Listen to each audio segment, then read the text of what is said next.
Okay, this is Dean Johnson, and I'm interviewing Ron Amero about his life on the docks in New Westminster. And this is in January the 6th, 2014. Okay, now how did you hear about working the docks? Well, Dean, I guess I would have learned at an early age because my dad and my grandfather were both longshoremen, so I heard the term and knew what it was about. And having lived in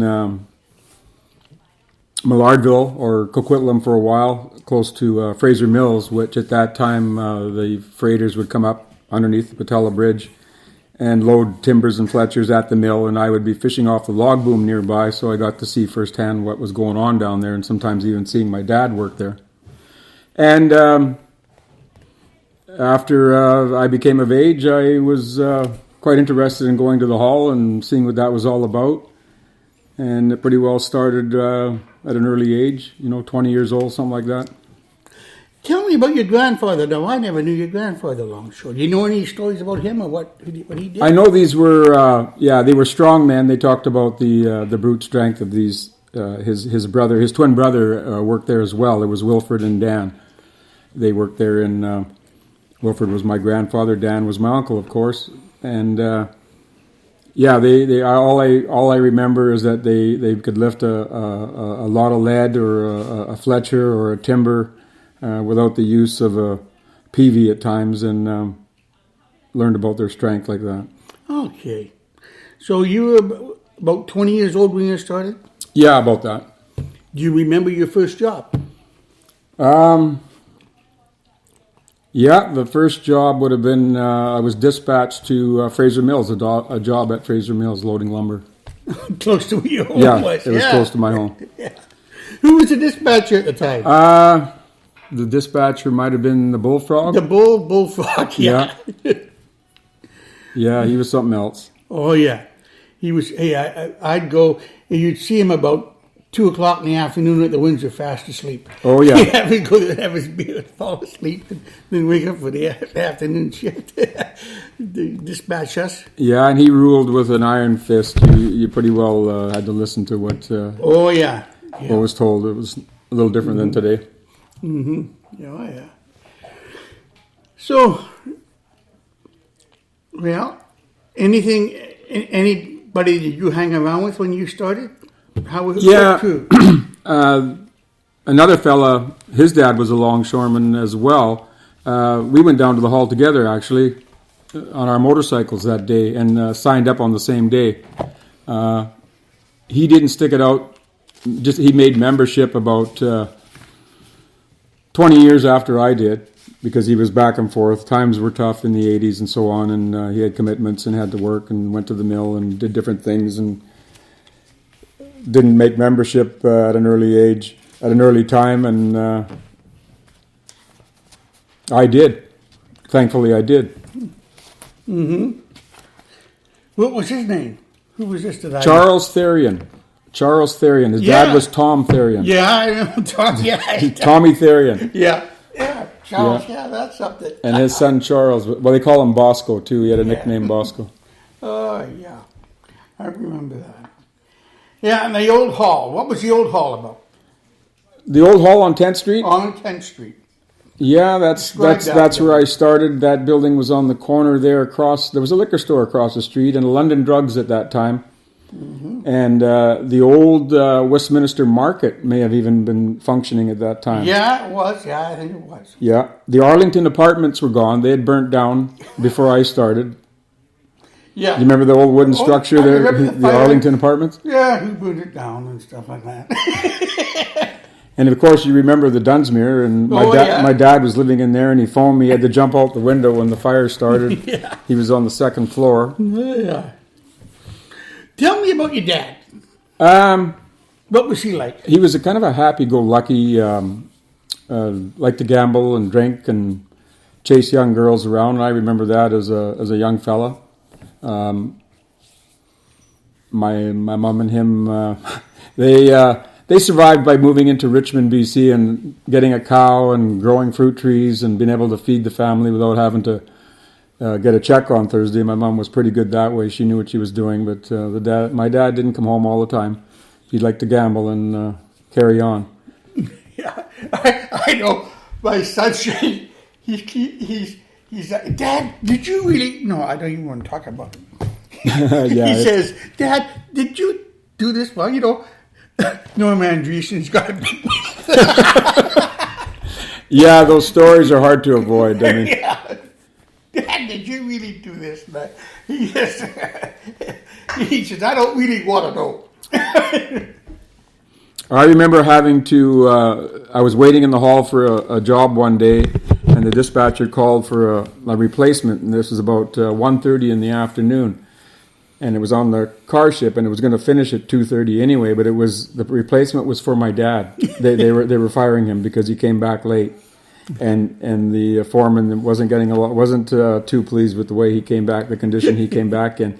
And it just happened to be me that got there. I got there, and he was still hanging around there. He wouldn't leave, being a little belligerent, and everybody was ribbing me because I took the 4 hours from my dad. Oh, yeah. I remember your dad. Lots of good times, Yeah. When I quit drinking, the first day that I didn't even know I quit, but I became a Christian, I went and I picked him up. He was sleeping on some couch in Bridgeview, somebody's place. Oh, yeah. I remember. Yeah, and I picked him up and we're going to go. This is 1 o'clock, and we usually went to the Dunny and sat there till 3 before dispatch time, and went in dispatch time. And I remember I'm driving over the bridge, and we're talking. I said, "You know who you're driving with?"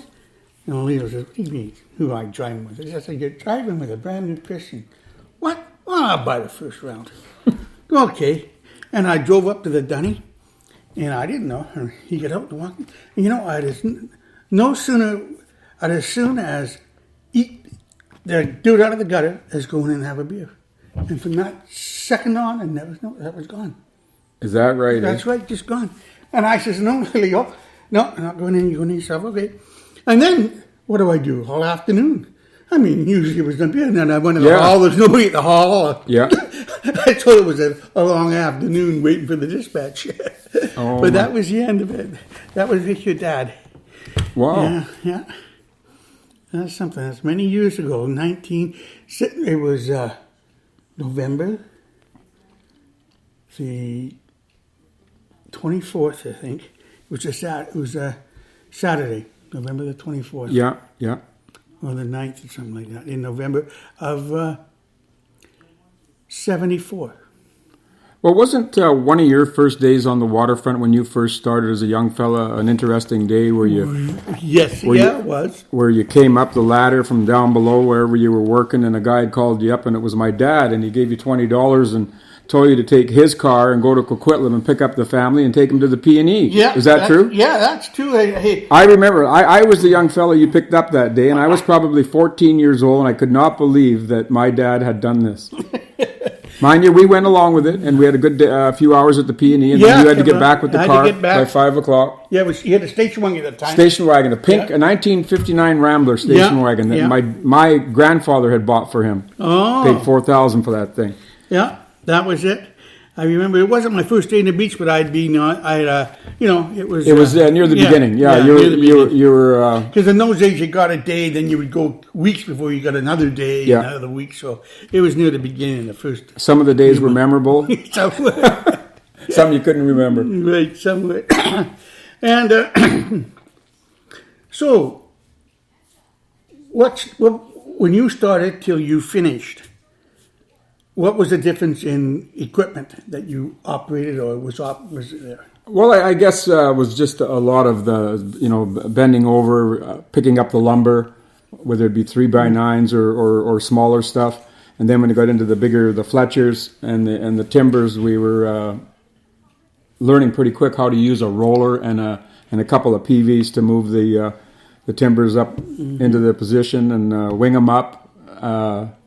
It was teamwork. Everybody had to work together, and we picked sides. We'd pit the hook against each other, try to see who get the load finished first.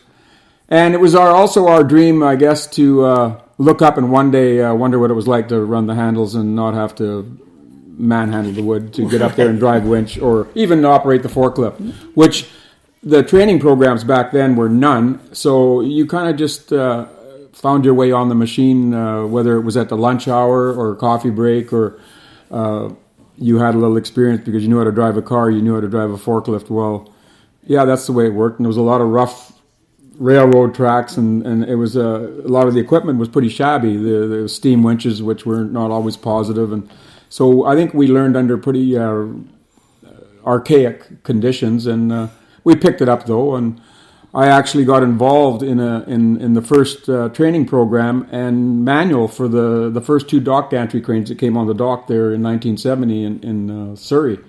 They had no manual how to start up procedure or no training procedure, so the BCMEA pit me up with a guy off-site that had an education and knew how to put these manuals together, and we got together for about a week and put a manual together for training.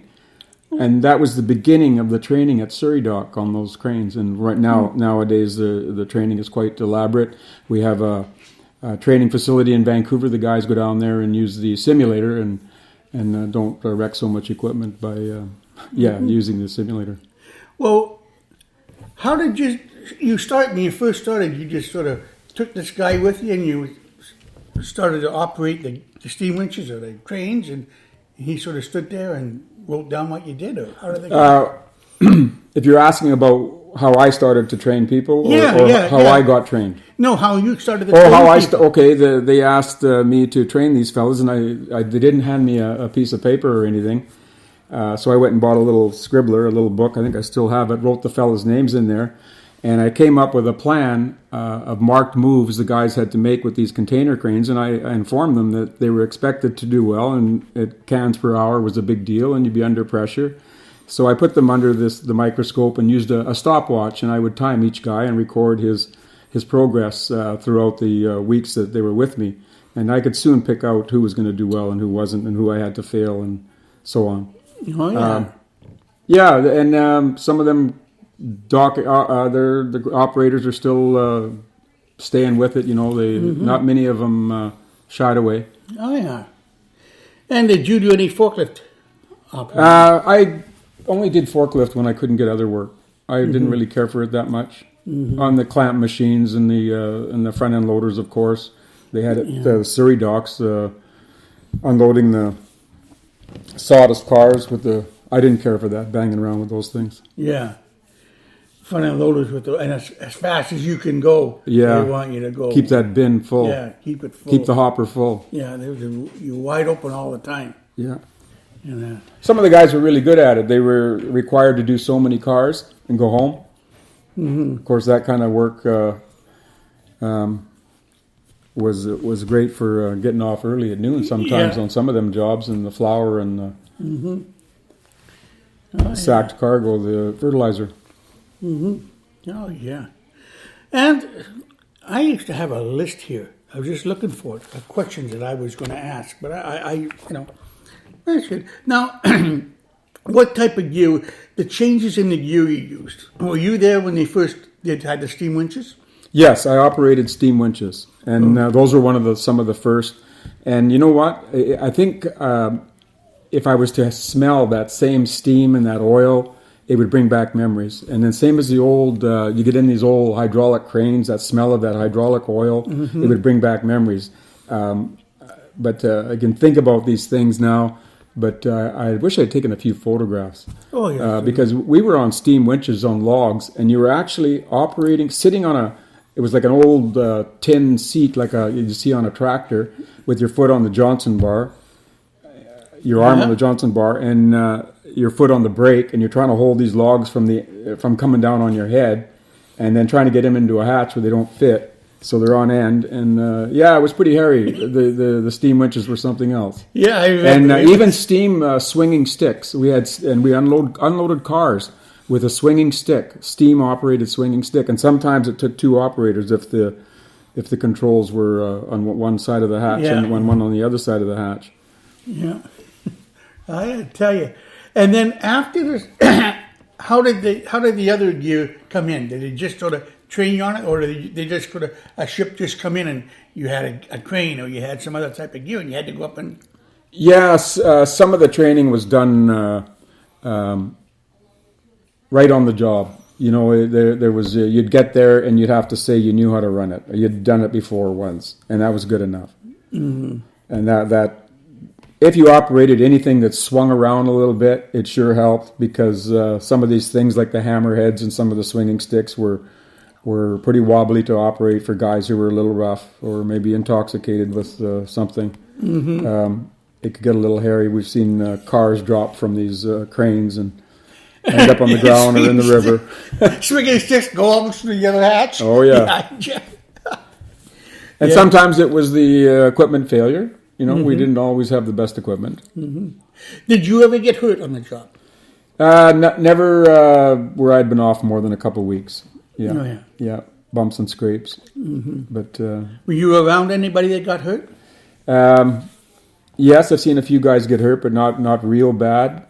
I think some of the accidents since I've been off, I think at the container port, I've heard of some bad accidents. There's guys getting hurt. When I think about it, all the logs and stuff that we handled, mind you, there was a few guys that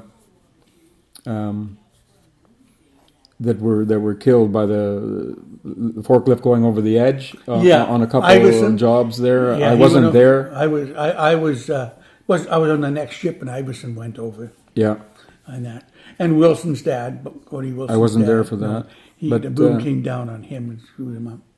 And but what do you think of the safety of the longshoreman of the docks? I'd have to say it was pretty good.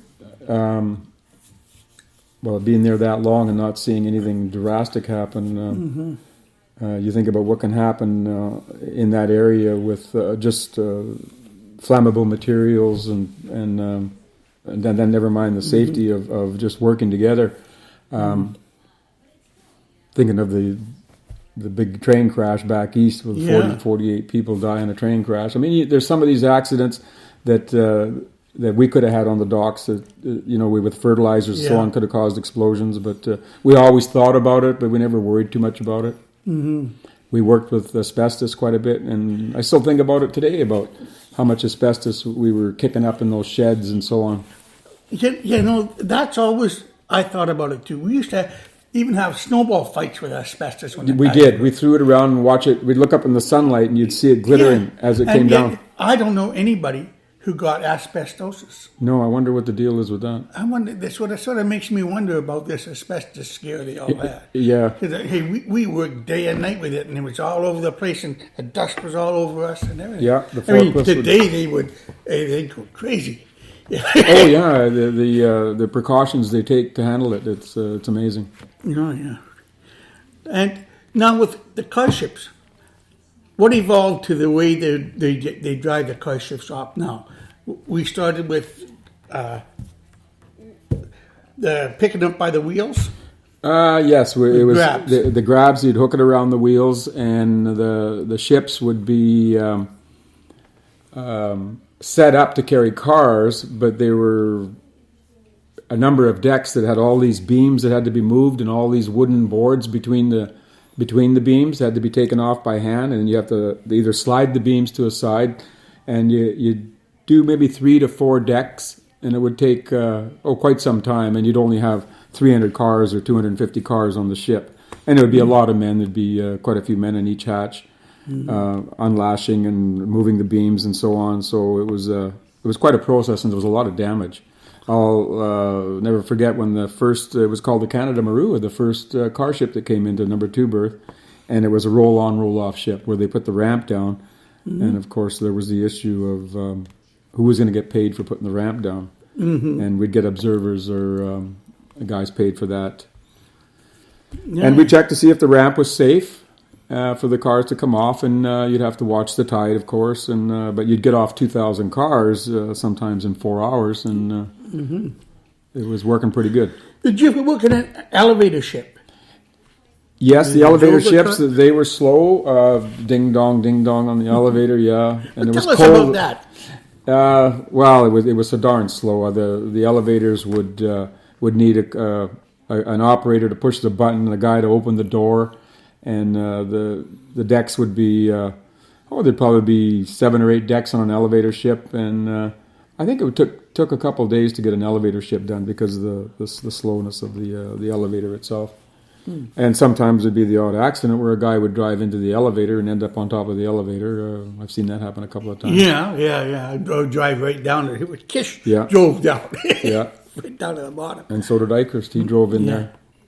Oh, yeah. And now, how did the containers come in?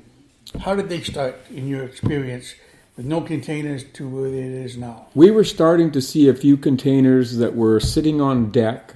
Of course, there was no cleats or anything for them, just no pins or anything sitting on. They were just sitting on plywood or plywood or lumber and lashed down with chains in all the corners. And we'd get a big steel bar, and there'd be these hookups to go in the corners. It was quite a process. You'd need 4 men to hook it up, and you'd take the odd container off a ship, and the ship would roll back and forth. But these were only 20-foot containers, and we didn't have a handling facility. We didn't have any cranes at first in New Westminster. And of course, when it was in PCT, we probably didn't get any containers. We didn't get any until we got over to the Surrey docks. And then we got so many that they got those 2 cranes in there, the 2 small ones, the first 2 in 1970, I think it was. Yeah, 70, 75. Then they didn't use them for a long time. It seemed like once you... Well, they weren't getting that many container ships. Yeah. You know, it seemed like it wasn't worth it. But they used those cranes to discharge cargo like scalp and things when a ship would come in and had faulty gear.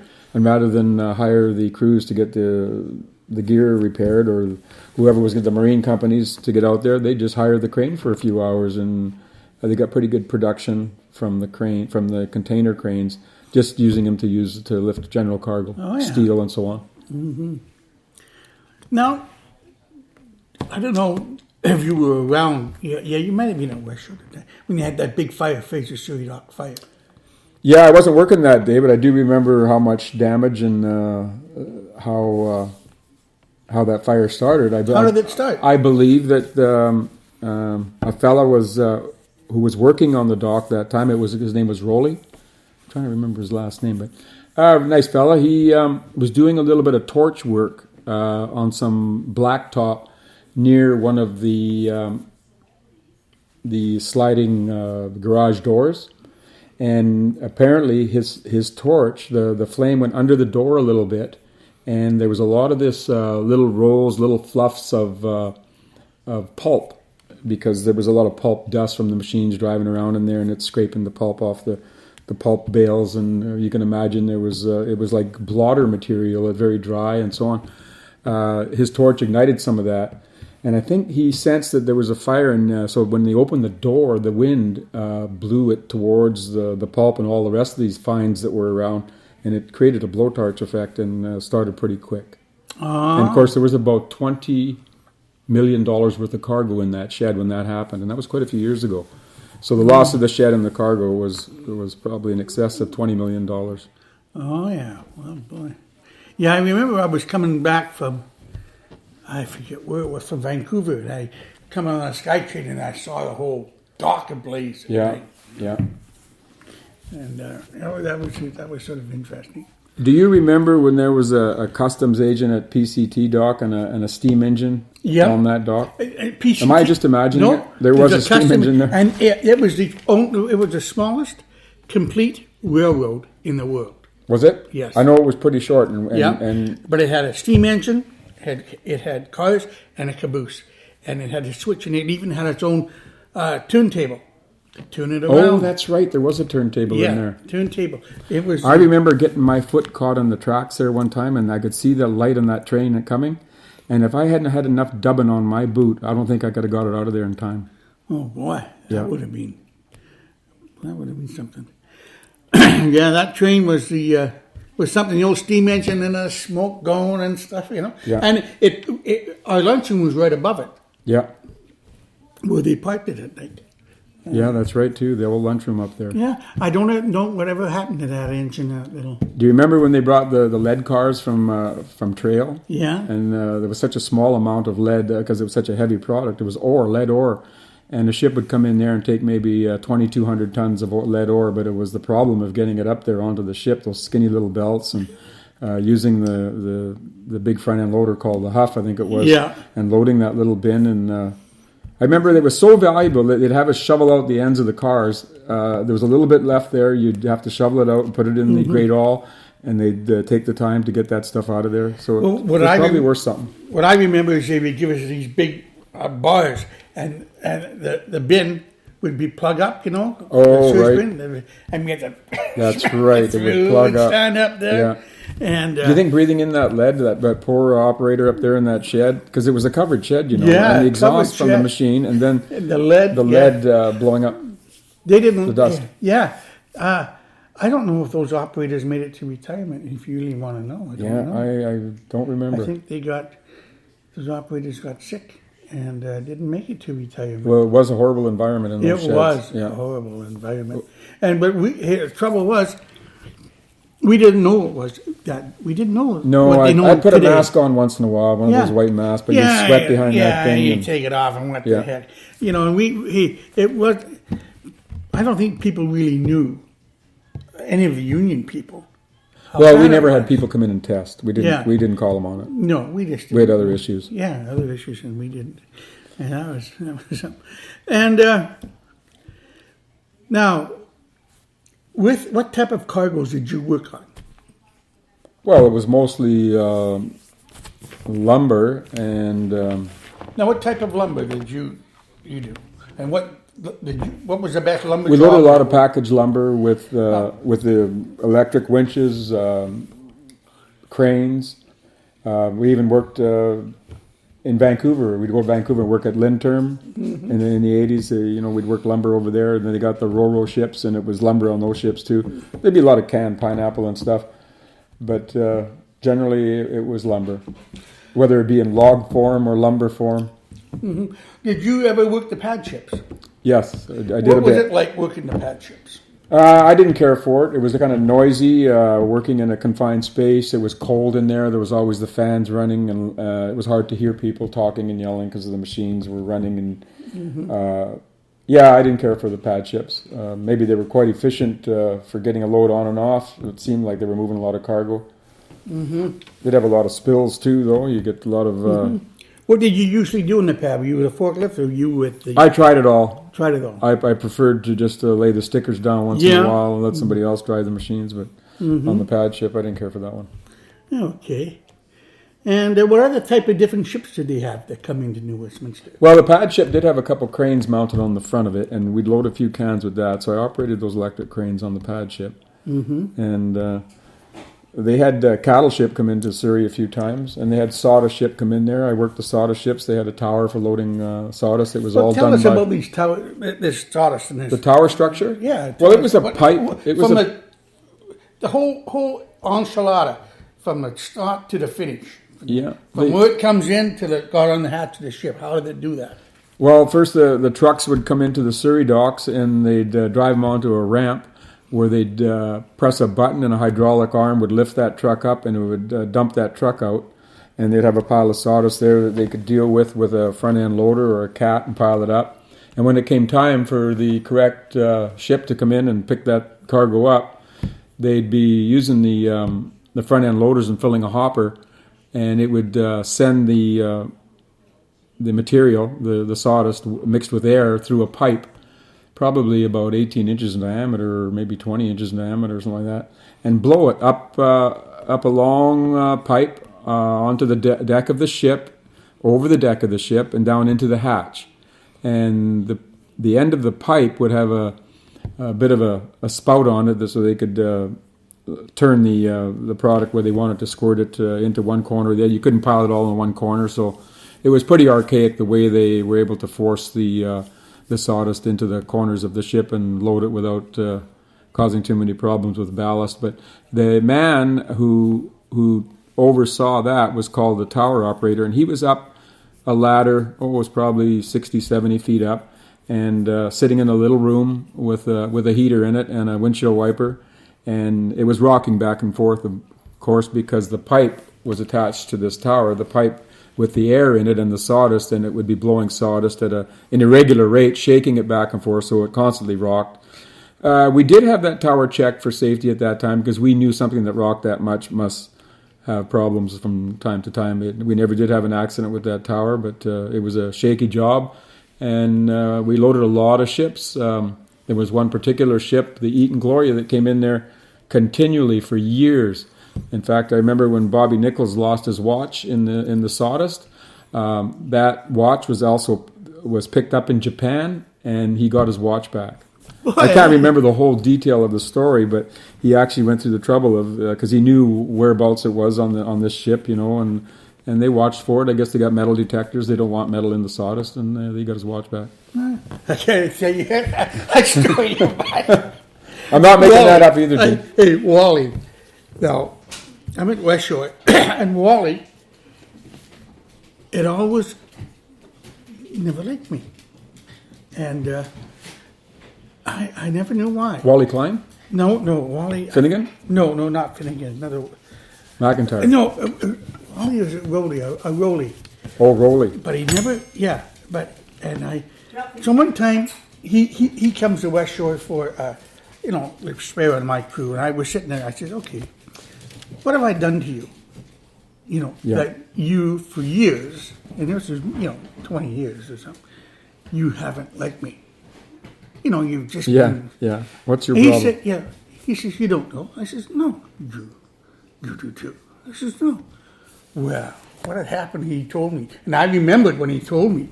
I'm up at that tower, operating it, and I got a case of beer with me, and I was drunk when I got there, and I got a case of beer, and I'm drinking, and I'm going up, and he was on maintenance. Yeah. He was a maintenance guy there. Okay.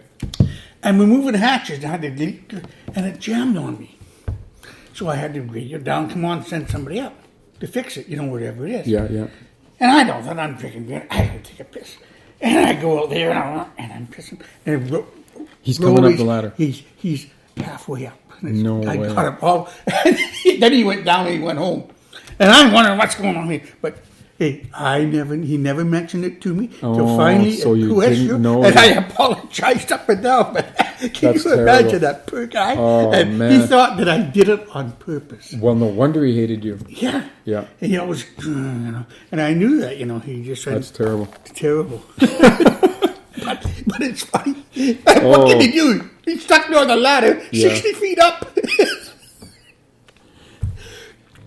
Well, but anyway, it's okay. Other story. Now, what other cargoes did Fraser Surrey have and New Westminster have that you worked on? What was the fertilizer like? What does it say? Well, the fertilizer was like a job that could last up to 4 weeks on the same ship. And I remember them telling us, I think if we loaded 450 ton in a day, that we could go home early. And there was 8 guys down below, so 4 on each side. And you got your hatch tender, your winch driver, and your 2 slingmen. So I think there was days when we could do 450 ton of fertilizer in sacks that they weigh 112 pounds. And you didn't have any delays with rain or whatever. You could do that much in a day. But at that rate, it took a few weeks to load a ship, depending how big that ship was, and we didn't get really big ships at PCT.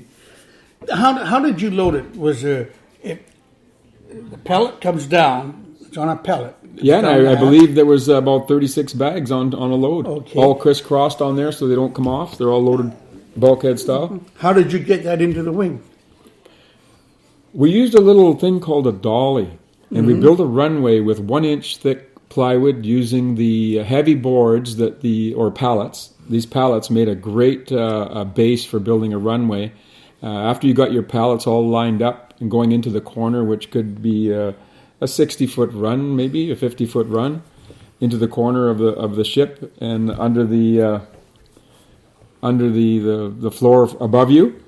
And then you had to wing it right up so your knuckles touched the ceiling. They wanted them. They'd come down and check once in a while. And if they were limited for space and the captain wanted a full, make sure he got his money's worth, they'd come down and check. We'd try and blow it once in a while when nobody was around.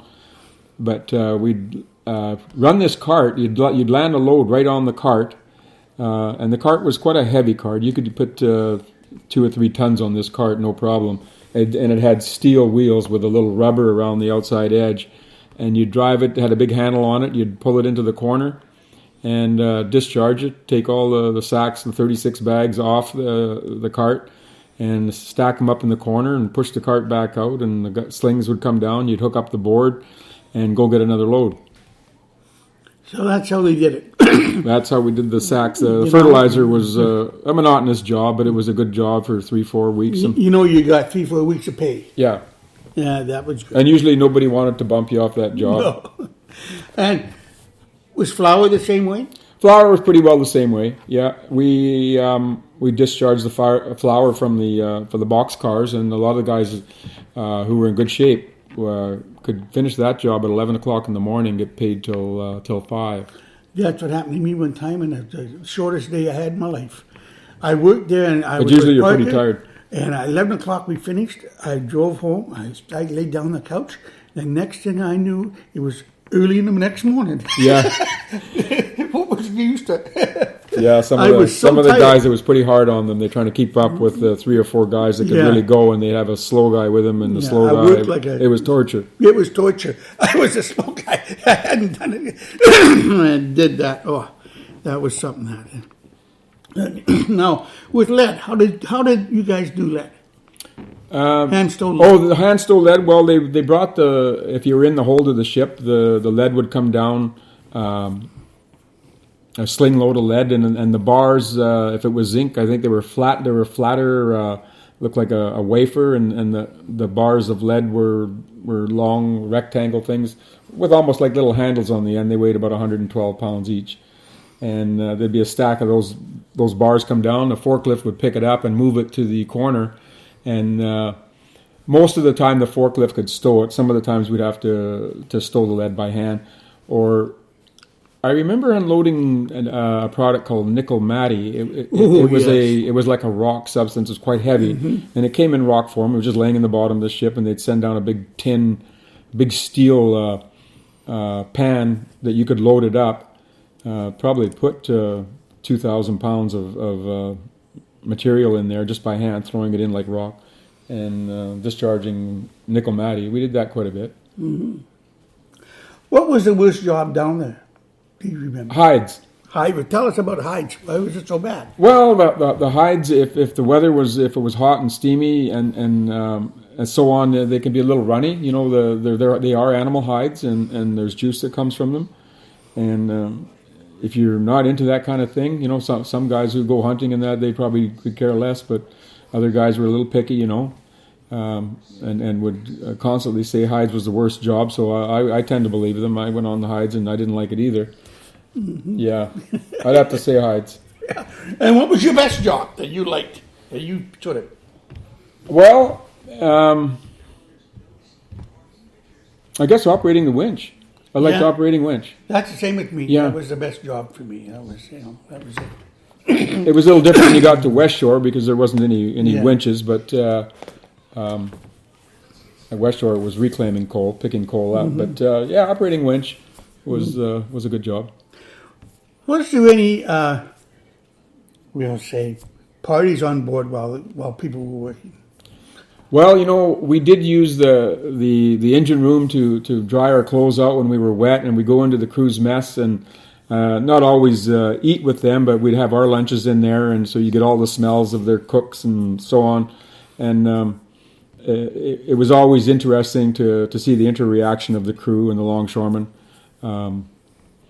I remember some of the very first ships when they came in, their crews were segregated. It seemed like the back of the ship, whether that be a Liberty ship or not, where the crew's quarters were at the back and the officers were in the middle. Yeah. There was actually a distinction. I remember seeing that, and some of them kitchens at the back of them ships were really, really dirty. Lots of cockroaches and the barrels of fat and grease just outside the stern of the ship there, where they dump off as soon as they got out in the strait. I can remember things like that. Oh yeah, yeah. And now, the size of the ship. What was the smallest size of ship you worked on? Well, the smallest ships would come into Fraser Mills, and that would have been the Ron Diggin and the Besiegan. they had a steady run going in there, and they had to be that small to get through the train bridge at Patello there. Oh, yeah. So those would have been the smaller ships. So once in a while, a small ship would come into the Surrey dock. Yeah. How did you like working at Fraser Mills with the ships? Well, it was you were loading lumber at Fraser Mills. Yeah, I didn't mind it. It was close to home for me. In fact, I could go to the Woods Hotel for lunch, the Jubilee Hotel, because it was close. It was just 2 miles away from the ship, and we often did that. What got me was a long walk to the ship from the parking lot. You had to figure out how to drive through there, Dean. We used to go between the straddle carriers and get in there. I had a motorcycle, so I'd drive right up to the ship. Oh, well, I had to park out there. We'd walk or along the railroad track, you know. Yeah. You'd get in there and stuff. I remember they had a gateman at Fraser Mills, and he had the arm down, and we were approaching quite quickly, and there was a big puddle there, and it had frozen. So the bike laid down, and I slid under the wooden gate arm, never touched it. Picked my bike back up and continued on. The gateman just watched. Oh, yeah, I can see that. Okay. Now, that little railroad at Fraser Surrey Dock, how did that come about? Or were you... The railroad at Surrey? Yeah, remember that Joe Briggs used to run? They still do it. They have a little... Yeah, I never got involved in the railroad. I never took a switchman's job or Loki job, but... yeah, they got quite a system of trackage over there at Surrey. Yeah. I don't know. Did you ever go how to many guys employs? The Alaska ships? No, I didn't work the Alaska ships, but an unusual one was the mill. What was it called? The rice mills. Yeah. That was an old wooden dock down where the Fraser Wharves is now, and it was a pretty rickety old dock at the time I was there. That would have been in the late 60s, early 70s. That dock was probably condemned not long after that because it was wood structure and it wasn't well kept. And they tried to run forklifts on it, but they were almost falling through. But pretty well heavy sacks there, 220-pound sacks, or they were big sacks. Big sacks of coffee and rice, yeah. Yeah, and that was a grind of a job. And you had the wing up inside. Oh yeah, they only had so much storage space there, and that was a big problem. So they had a system where you could make huge piles, but it was grueling work. Packing the bags up there. You go up so high, then you get on top of that. Yeah. And you'd wing up here, and the other guy would ring up. Yeah, we didn't like that job. We'd catch a bus out there. They'd have provide transportation to go out there. And there wasn't many facilities or restaurants or anything around. No, you were stuck there. Yeah, you had to bring a lunch kit. Bring a lunch kit and everything. Yeah. So, what any characters that you remember from the beach? That there's there's no end to characters down there. Well, tell us some characters that are down there. Wow, where do you start with that? I always start with, I don't know, you probably before your time, but Curly Smith. I was going to say Curly Smith because his picture hung or was in the hall for the longest time with that big cigar in his mouth. Yeah. And of course, Curly was a good friend of my dad's, and I got to see him quite often at my home. I remember one thing about that guy: he never wore socks. Yep, no socks, Smitty used to. Yeah, no socks, even in the winter. And I remember my dad inviting a bunch of guys over to help build a set of stairs, and they had to mix cement. And he was one of the fellas. And, I was just a lad, but they were characters for sure. And I got to see them in the Union Hall, too, because my dad would go to the Union Hall to get work. And on some days, he would take us along, I guess, if he was going to pick up his check, and he knew he wasn't going to be going to work. We'd go with him. And I remember back then they didn't have a central pay system. He would have to go and stop at all the different stevedoring companies along Front Street, whether it be Canadian stevedoring, Western stevedoring, PCT. He may have worked for 3 companies in the same week, but he had to drive into 3 different driveways along the Front Street there to go to the offices and pick up his checks. And I remember my mom would be right there making sure that she got a share of that check as well. And then we go to Safeway and do our shopping and head over to Richmond where we had our little farm there. And I associated with a lot of the Japanese families that were living along the river at the time in those boathouses because that was a big thing then. The gill netters with their little East Hope engines on the river, and I loved fishing and going up there, spending a lot of time on the riverbank. Yeah. When I think of it, your dad. I got some stories from your dad too, but I won't even say them. I mean, he was a character right there. Yeah, and one other. I don't remember. Lullabirdie and Stonehouse and the big fight they had on there. Oh yeah, that was on the dock. Yeah, that was some serious stuff. We had some people that were having issues. But they only did it with their fists. It wouldn't get too out of hand. Yeah, only did it with their fists. Yeah, in those days, you could go out, have a good time, get into two or three fights, and come home. Yeah, it was a little different those days. Yeah, you can't do it nowadays. No. You can't go out and have a couple of fights and go home. No, you're heading to the hospital or you're dead. One or the other. You can't have any fun anymore. No. Yeah. And anyways. Do you remember the F Troop? Yeah. Tell us about F Troop. Well, the F Troop, I'm not going to say their names, but they were a group of fellas that liked to go to the liquor store before they started their afternoon shift, and it was pretty well a party with those guys. They stayed together and drank pretty well as much as anybody could. I was amazed at how well those guys worked together, but how much they drank was right out of hand. Yeah, it was out of hand. It was they drank, and everybody knew they did. Yeah, everybody knew they did. Now, what foreman did you work for? Did you like or did dislike what foreman? What foreman? Wow. Well, we all knew the Eichers were our best friends. Yeah. From time to time. You know, I still see those guys around too. They're real big right now. Arnold and Ronald. Yeah, oh my gosh. I met their neighbor a couple of weeks ago, talking. We're having coffee together. He says they're around 500 pounds. He figures. They're really big men. I can't believe it. They'd have probably lived to be over 100 if they'd have taken better care of themselves. And it's unreal. Yeah. They really, and I remember they were all muscle, just pure muscle. Do you remember Foreman? His name was the Cat. Yeah.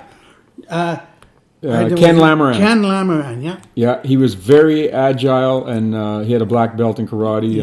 And, we heard stories. I never did see him beat anybody up, but I heard that he was somebody you didn't want to tangle with. You didn't want to tangle with. I saw him tangle with 5 guys at the old Hollywood Bowl. Yeah. And now they thought they had him. Now what happened was, out in the middle of they got in a fight with these 5 guys. Pretty good guys, and they figured it was somebody. And so he ran to the corner, and of course they chased him. Yeah. And he got in the corner, and he ran up the wall and came around and turned back and came at him. Yeah. And he just laid them all out. 5 of them. They didn't really stand a chance. Now I was up top looking down watching this because they had a little balcony and you could sit up top and have your little tables and stuff. And they didn't have a chance. 5 of them. They thought they were going to show him a thing or two. And I remember somebody told me one time that he wanted to get down to the tween. He was on the main deck of the ship looking down on the hatch, and some guys were trying to hide some booze down there, and he went over that railing and jumped into the tween deck, swung himself around that coaming and under the deck onto the tween deck. Oh, yeah. That's a scary thing to do. Well, that's a scary thing to do, jump over the hatch like that and jump in there. Oh, yeah. Well, I was in the next hatch tender, and I was just starting to be a hatch tender in those days, and we were watching. And he was on a dock on a flower ship, and he wanted to get down below. We didn't know. He hopped, as the load is being picked up, he hopped on top. The load went over, and before it got over, he jumped on the deck of the ship, jumped onto the ladder that was down the middle. Oh, yeah. Hung onto that, and then onto that down below. Wow. And he was there before the load was there. Yeah, he was like that, the Cat. Yeah. I've seen him go on the rail with, the big ropes for the barges, carrying those, on his shoulder and run down the rail. Yeah. The rail's only that. Yeah, wide of the ship, and just run down there. And he got a medal and stuff for saving English men's lives in Vancouver. Oh, What happened was the they crew? Well, the army was coming over here to do exercises. The British Army, Right. And they were rolling off. It was a roller ship. They rolled off. Yeah. And drove off the tanks. And one tank, as they drove off, the ship moved away, and the tank went right down into the ocean. Kenny was on deck, and he saw this. He dove down into the ocean. Now, I don't know how far or how deep it was.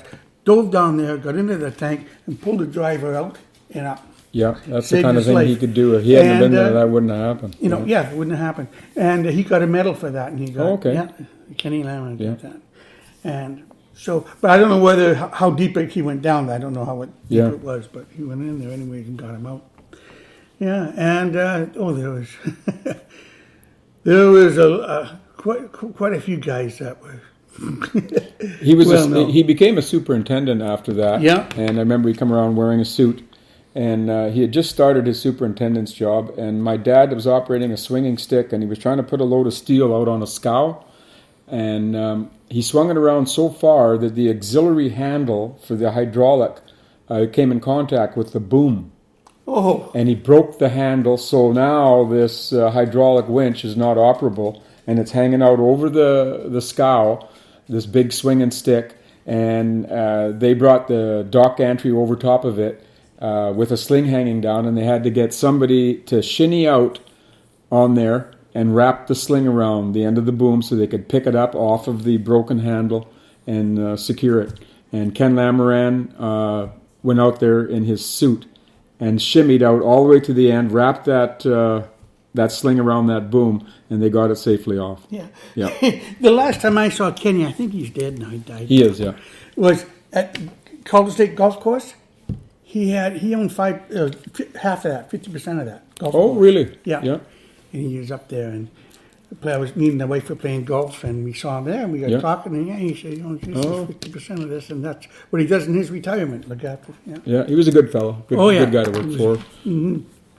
Yeah. I remember a fellow there, a big man. Who was it? Len Conquest. Yes. Len Right. Conquest. Wow, Yeah. what a man! It was huge. Huge. What was he, Finnish or what was his? Sweet, last- called him Big Sweet. Yeah. And he raw bone. He His was my hands friend. were just he was massive. massive and stuff. The things that he did amazed me. I was his partner. He didn't operate machines. No, he no. was a worker. He was a worker, and I met him. I became his partner, and I first met him. He was 59. Wow. And Yeah. he was the strongest man I ever met in my life. Yeah. To this day, I never met anybody and he didn't know how strong he was compared to the average I man. was like to have a nickel for every pound he picked up. Oh yeah, because we would be at one end.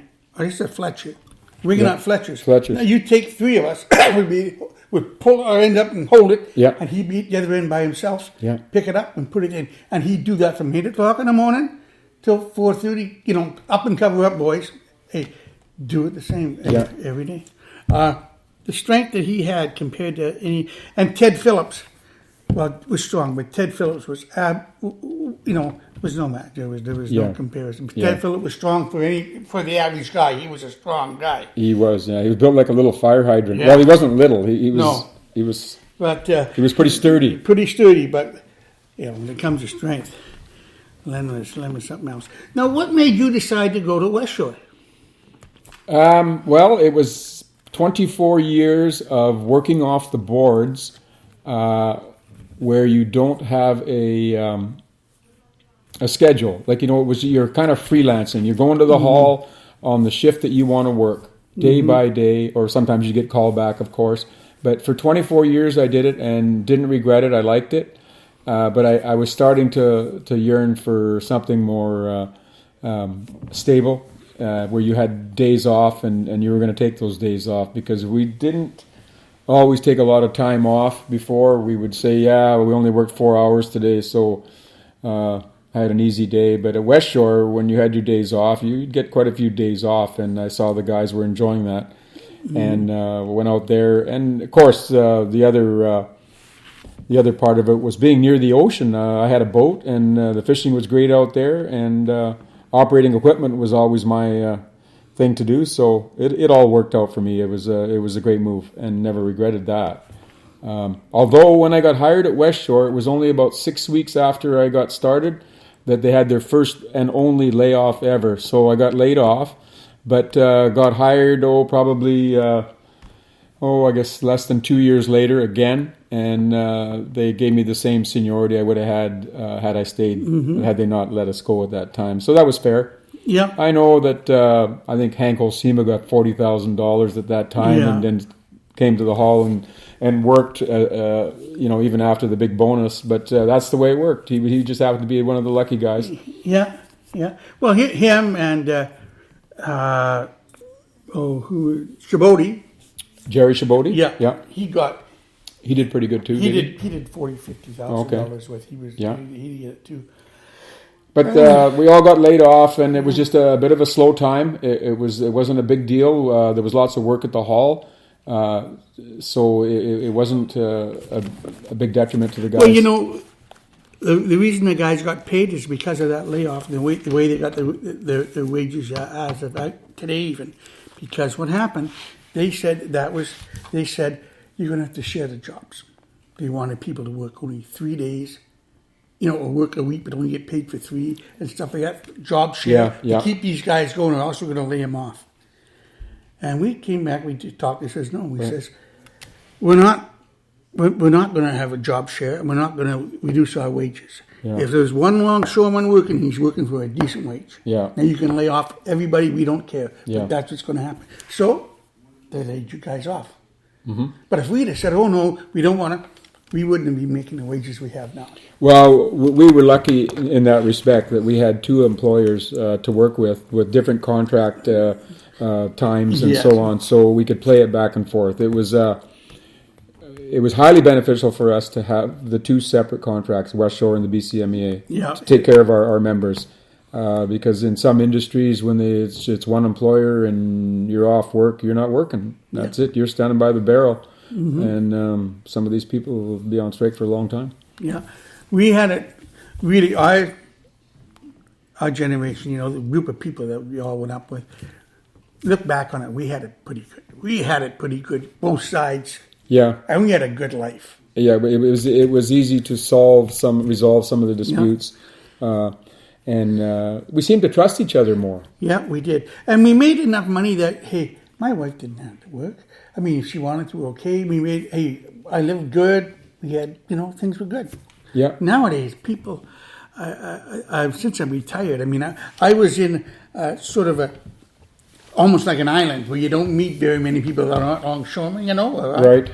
And you don't realize what the outside world, what it's like. Yeah, you are, yeah. Now you're exposed to the outside world and seeing what the other people are doing. What these people have to do to make a living.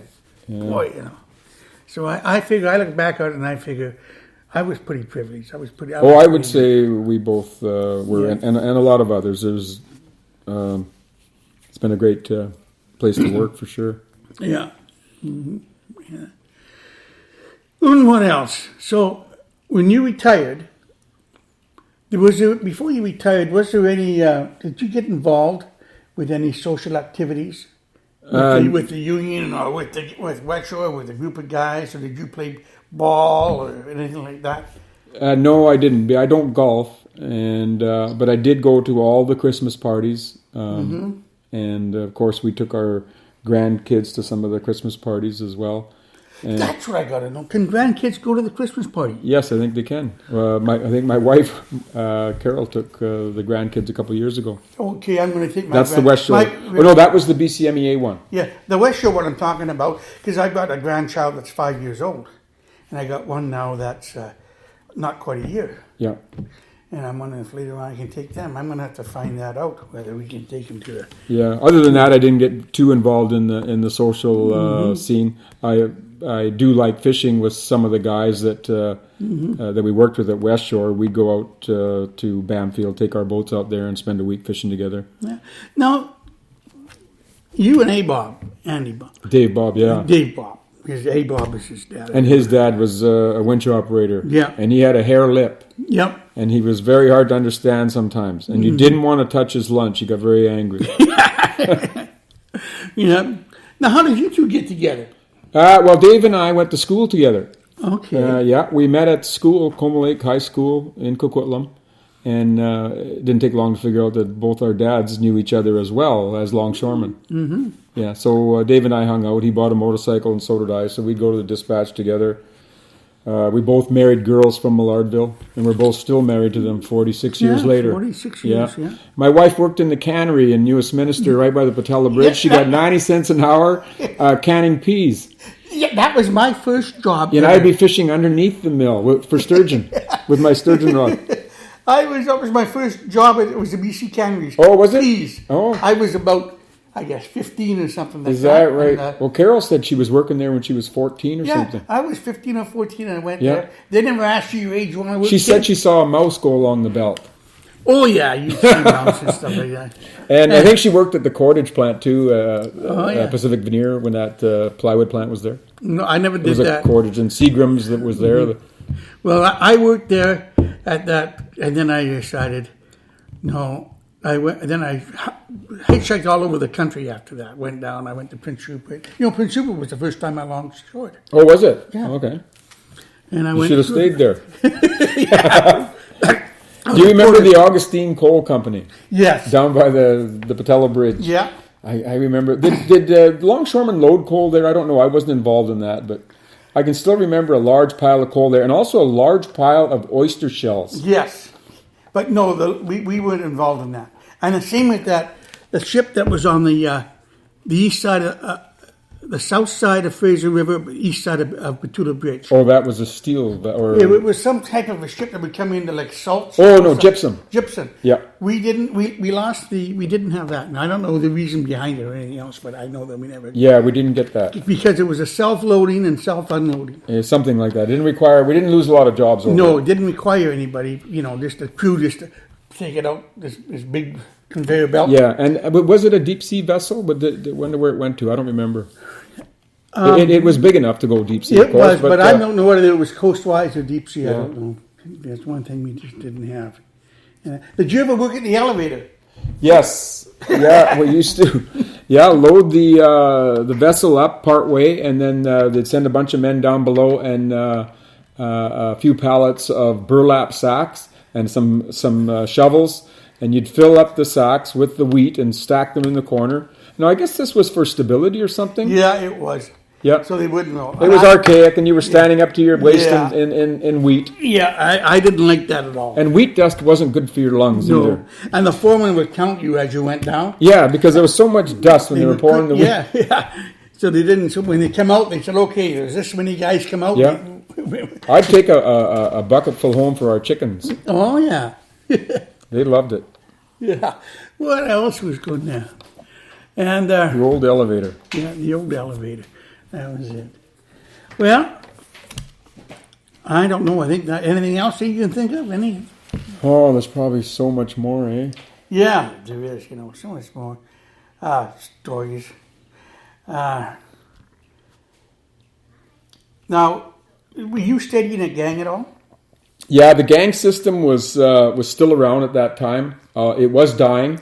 It wasn't profitable to be in a gang, but yeah, it was Gang 9. I think there was a lot of 25 gangs or 30 gangs at the time, and we were Gang 9. I was with Cliff Pelzer, Ray Hollock, and Ray Erickson. Ray Erickson, and Ray Hollock were the slingmen, and Cliff Pelzer was my hatch Were you tender. there when I Cliff was the winch Pelzer driver. arranged a party at PCT? Oh, I missed that party. Yeah, dancing girls and pizza and you name it. Yeah, you name it. Yep. And Ray Erickson, I liked Ray. Had a good time with Ray. It's just too bad that he, Yeah, couldn't control him. he'd be out of control once in a while. out of control, and he'd some bad drag habits. himself right down to. Well, you're thinking Ray Erickson wasn't. No, Dave Erickson. Dave Erickson. Oh man. Yeah, Dave Erickson. Yeah. Not Ray. Dave. Dave was drowning in it. Yeah. Yeah. Ray. Well, yeah, he was. He was something else. But hey, he had a friend. I envied that guy when he was about maybe 20. He had a fantastic, beautiful hot rod. He had a customized 49 Mercury. Yeah. And he had a lovely paint job. I think he had 5 or 6 coats of paint on it, and it was all done. Yeah. Oh, I'll tell you. we ever envy him. We thought, wow. Yeah, So yeah. I want that car. I don't know what happened to him, why, but in his teenage years, in his younger years, he did really good. He had it made. Yeah, yeah. And then he just went downhill. Yeah, when you started on the waterfront, you kind of idolized some of these guys that were there, but you soon realized that some of them, like Doug McIntyre, their partying was a little bit out of hand. Yeah, and we didn't know what was going on, but we thought that's the way it had to be, so we were going along with it as much as we could. Mm-hmm. I remember trying to keep up with some of them guys on some days, and it was not worth it. The fastest drunk I ever had was man. old guy was on the sling. He signed me into membership. This guy, and he found a bottle of 180 overproof rum on the board. Oh, nice. And we opened this package lumber. I hadn't drank all day. It was Saturday afternoon. Started at 5:00. Pours me a drink here. Dean, can I have a drink? And I drank it, and he drank his. We hooked up a load of lumber. Come back, have another drink, kid. Have another one. He had another one. Out. Hooked up another load of lumber. Come back, Dean, have another drink. I had another drink. I couldn't get off my seat. And it was in the summertime. Yeah. And the next thing I knew, it was dark. Wow. And Gordy Simonson drove me home. I couldn't drive. Oh, wow. He drove me home. But, no, that was 15 minutes, and I was. Yeah, that would do it to you. Yeah, that was that.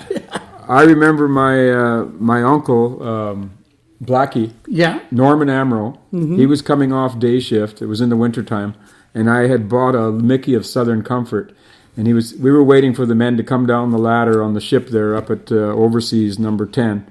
And when he got to the bottom of the ladder, I greeted him, and I kind of sheepishly showed him my bottle of Southern Comfort that I was taking to work with me. I knew he'd be proud of me, and he asked for a drink.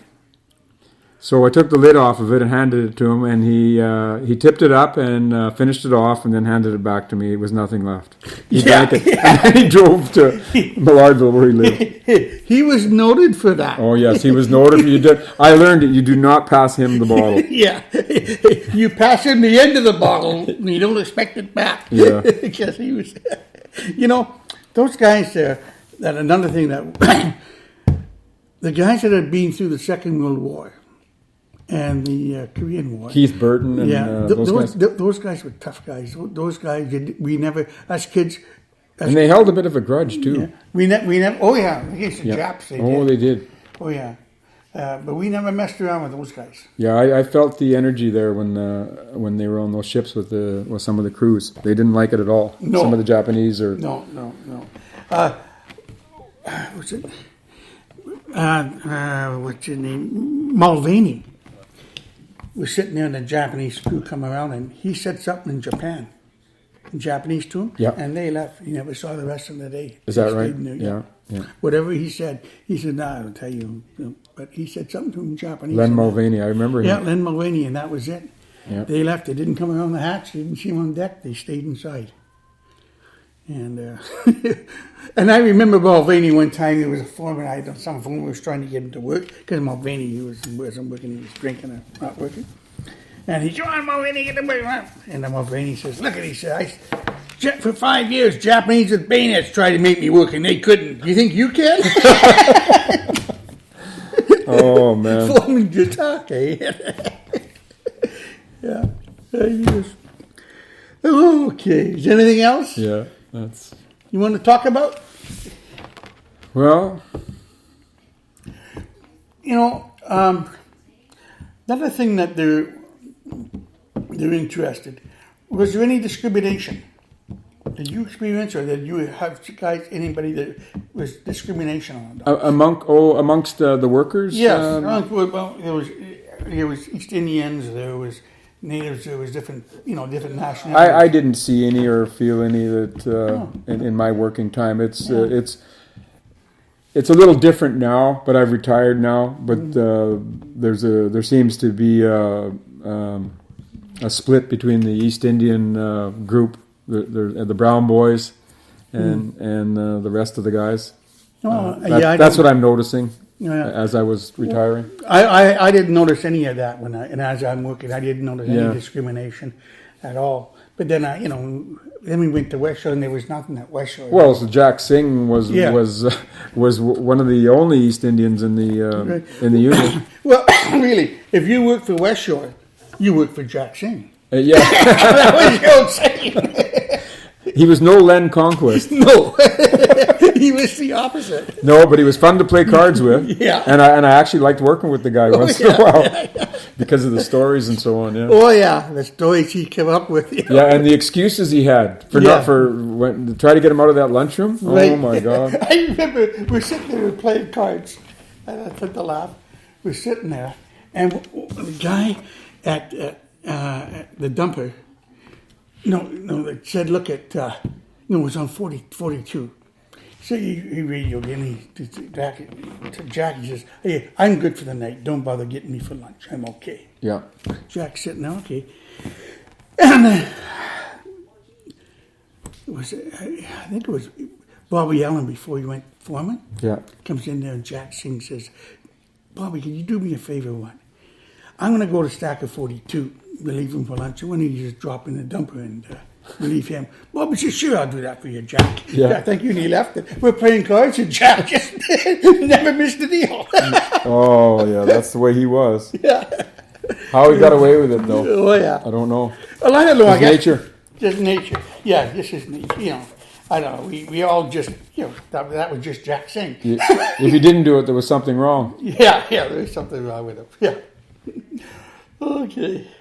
Well, is there anything else you want to talk about to tell us? Well, I don't mind answering questions if you got any more, but Well, just the how did the gantries? What other cargo came up to New Westminster? What are the different cargoes that came there? well, we had the paper products, like I said earlier, the lumber, but there was a lot of pulp. Now, how did you load pulp?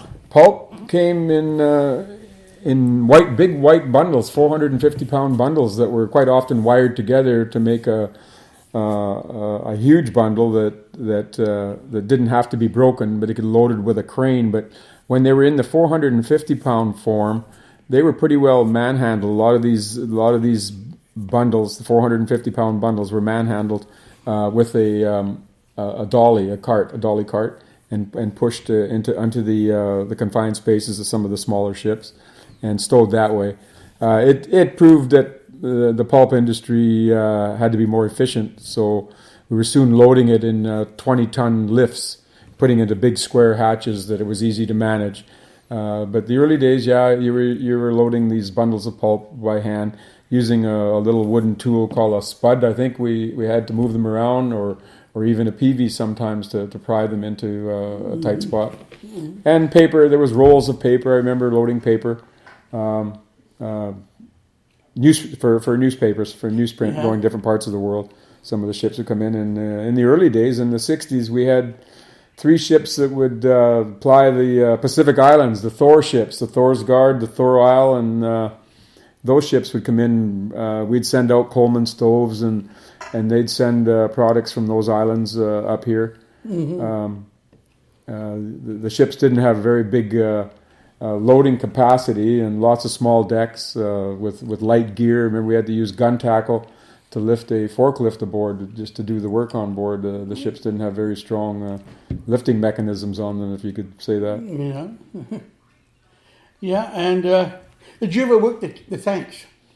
Yes, we loaded asbestos into tanks, bales of asbestos in tanks. Now, when they talk about tanks, explain what a tank was and stuff like that. Well, it was an area in the very bottom of the ship, usually in a small ship.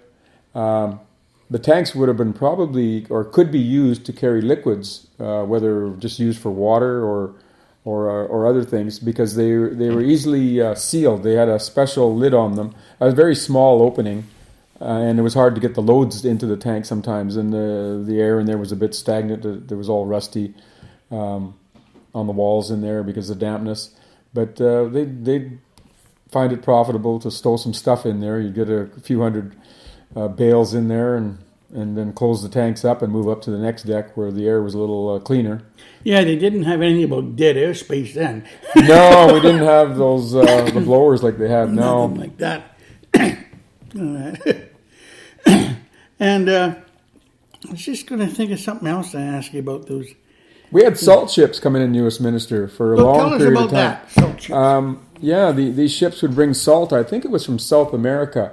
They'd tie up at the Surrey dock, and we'd climb aboard, go up on the crane, and they had a big a bucket attached to each one, a big clam that would pick up maybe 5 to 8 tons of salt from the belly of the ship, and we'd load it out onto barges that were being held up, tied to the side of the vessel, and load them with salt, maybe a couple thousand tons per barge, and they take it. I remember them taking these salt barges up the Fraser River, up by the Port Mann Bridge, and they had front end loaders taking the salt off there, and that salt was used on the roads around the Lower Mainland and so on. Yeah. So that was that.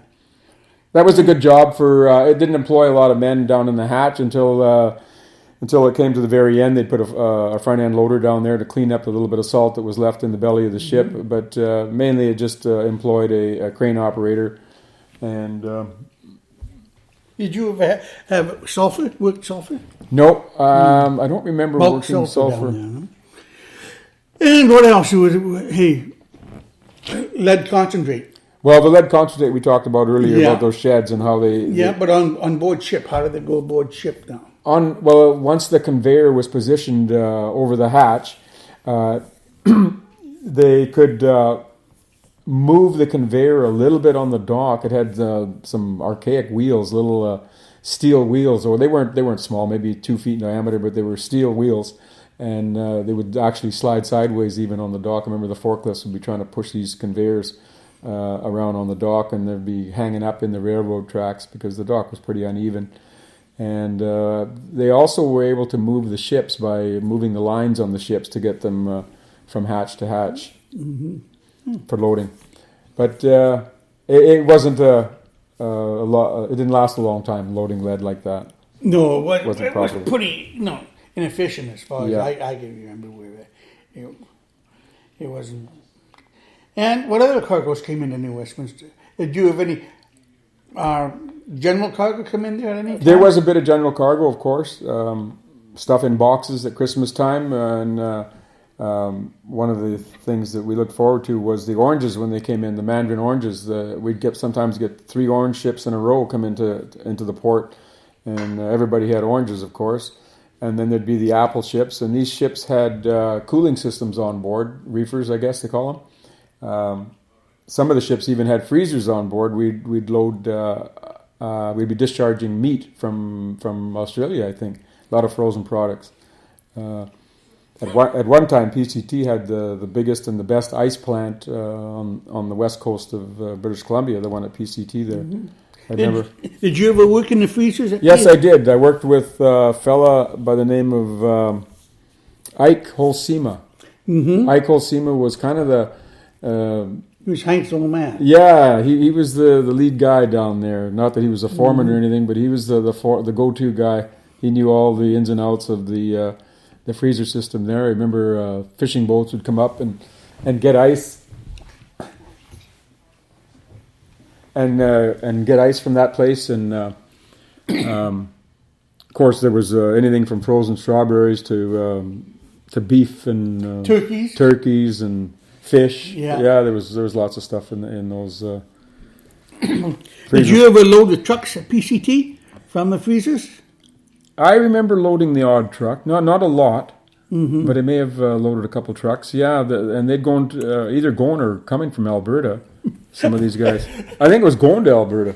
I was working on the ship when we were there, and the Sparks brothers were loading the truck early in the morning, and you get finish those trucks pretty fast. Yeah, and the truck driver was hounding them. Hurry up, let's go! We got to do all this stuff. Yeah. Well, they were the wrong people. Oh yeah, you don't mess with them. It was 5 o'clock, and he was still talking to him, trying to get him to go. The Wrong. truck wasn't loaded. Oh man. Yeah, the Sparks boys were the wrong boys. Get on the wrong Yeah, they had their own pace. Those guys. Yeah. And who was the young guy who used to have the cowboy boots he bought? Oh, that was David Sparks. Yeah, David. He'd have a boom box. Geez, I think it was a cassette. Yeah. It was a cassette player, and he had a pair of boots. I think the boots belonged to Hank Snow. He loved Hank Snow, and he wore those boots and played Hank Snow music as loud as he could, walking around. And he had a big fur hat on. He was quite the character. You remember that van that his brother had? He bought a Ford van from Fog Motors right across from the Longshore Hall, and he had so many little problems with it that he had it painted up. This is a lemon, and he had all these lemons on it, and he drove it around U.S. Minister like that. And he says, "I bought this thing at Fog Motors, and they ripped me off." And the news got a hold of it, so he took it one step farther. He says, "Okay, on February the something, I'm going to have this thing crushed on TV." So they brought it to the crusher, and the TV cameras rolled as this van was crushed. He says, "I don't want to drive this thing anymore." It was about a $4,000 loss to him. Oh yeah. But But he meant it. He was really adamant that they had ripped him off. Mm-hmm. He was going to show them. You got to show them. Yeah, there were some characters down there. Yeah. Oh, some of the guys wouldn't even go pick up their checks. The holiday checks would come to the hall. The vacation check would come there, and they wouldn't pick it up for weeks on end. And the dispatcher or the guy handing out the checks the treasurer would ask why. And I remember one guy saying, "Well, I wouldn't have it right now if I had come and picked it up." Yeah. There was a lot of them were like that too. Yeah. Well, I remember the guys who only worked 2 or 3 days or a week and then left as it started. Yeah. They would get out maybe $1, $2 holiday check. Yeah. And of course they were gone, never to be seen again. And the secretary, Doc Cope, he would cash them. Oh yeah. Cope would cash them. Yeah. I'll show you a check that I had from 1967.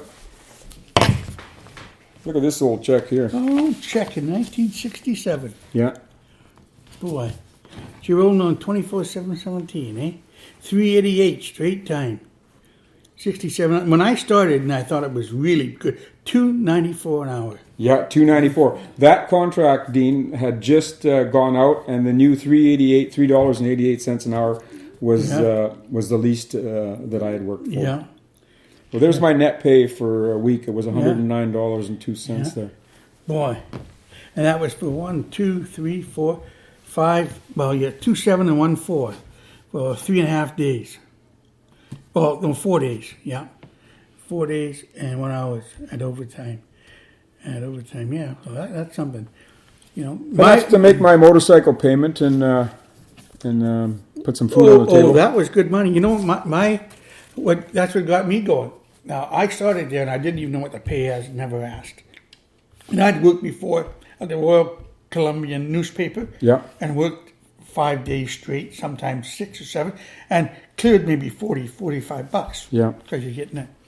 And so I started on Monday, Longshoreman, and it was on, and I worked all week. It was on Saxon's Christmas time, and I worked all week. And then they said, "Oh, well, we've got Saturday off, at least that." They didn't bump a Saturday. Had to work Saturday, time and a half. So that was 6 days and 1 time and a half. And then they made us work.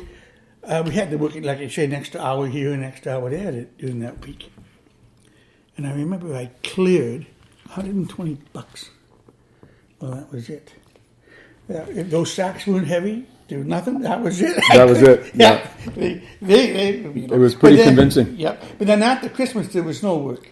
You went down there we get one day a month maybe after that. Yeah, I remember it was so slow that I'd jump on my motorcycle and drive out to Langley and pick strawberries.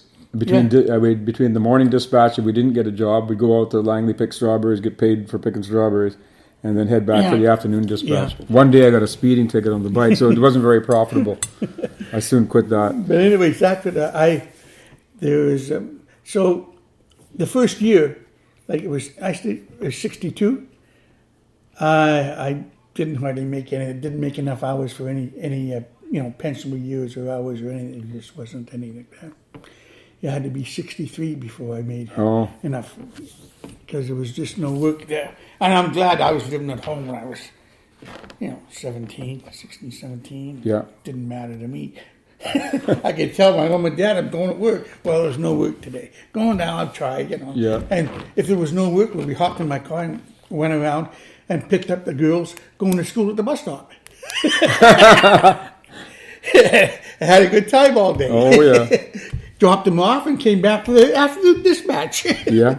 I remember my wife, Carol now, she was my girlfriend at the time, and she went to Expo 67 by train. Mm-hmm. And she left from the old Great Northern Railway station there on Burnett Avenue. Yeah. And I was working on a ship, and I knew what time the train was leaving.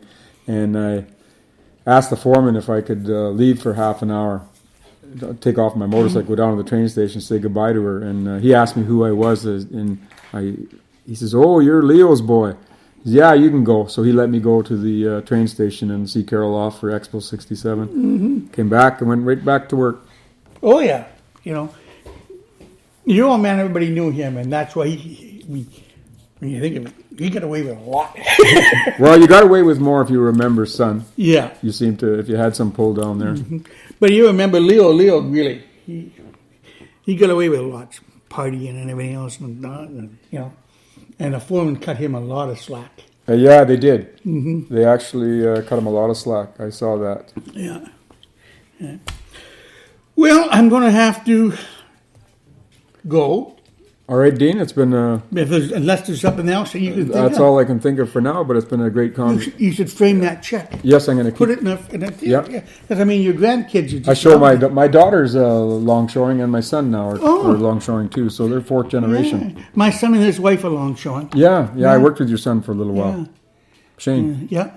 And I could have got my wife down there, but she likes nursing, and that was her thing. Yeah. She went there and she got it, the deal, but then she didn't want it. So that was it. Okay, this is the end of this interview.